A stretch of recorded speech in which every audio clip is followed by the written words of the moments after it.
We're speaking of the principle of self-defense. We certainly. I'm asking if you think that the principle of self-defense applies to the retaliatory, the airstrikes that they're conducting in response. Matt, this is a very fluid situation. I would hesitate to comment on operations beyond, the rocket fire that is clearly targeting innocent civilians in Israel. So I would hesitate to speak to specific operations that have just occurred. But the broader principle of self-defense is something we stand by on behalf of Israel and every other country. Do you think that an Israeli military response to the rockets coming in, a military response to the rockets coming in is covered by this broader rubric of self-defense, right? Self-defense often does authorize the use of force. Thank you, Matt. I want to ask you about East Jerusalem, but let's talk about what you said about the principle of self-defense. Does that in any way apply to the Palestinians? Do they have a right to self-defense? Do Palestinians have a right to self-defense? Broadly speaking, Saeed, we believe in the concept of self-defense. We believe it applies to any state. I don't think that.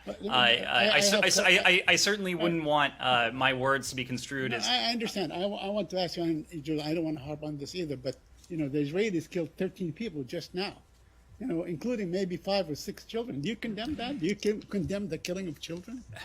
Saeed, I'm asking, do you condemn the killing of Palestinian children? Obviously, and these reports are just emerging, and I understand, I was just speaking to the team, I understand we don't have independent confirmation of facts on the ground yet, so I'm very hesitant to get into reports that are just emerging. Obviously, the deaths of civilians, be they Israeli or Palestinians, are something we would take very seriously. Okay. You're going to know as soon as I read what your answer was that there's a big problem with it. You said, well, not a problem, it just doesn't answer the question. We believe that it, meaning the right to self-defense, applies to any state. Well, you see the problem, right? Yes?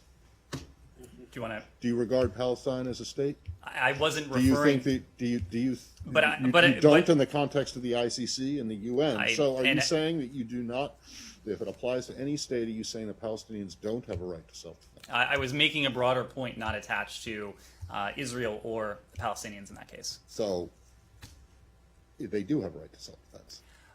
Matt, I'm not in a position to debate the legalities from up here. Our message is one of de-escalation. All right.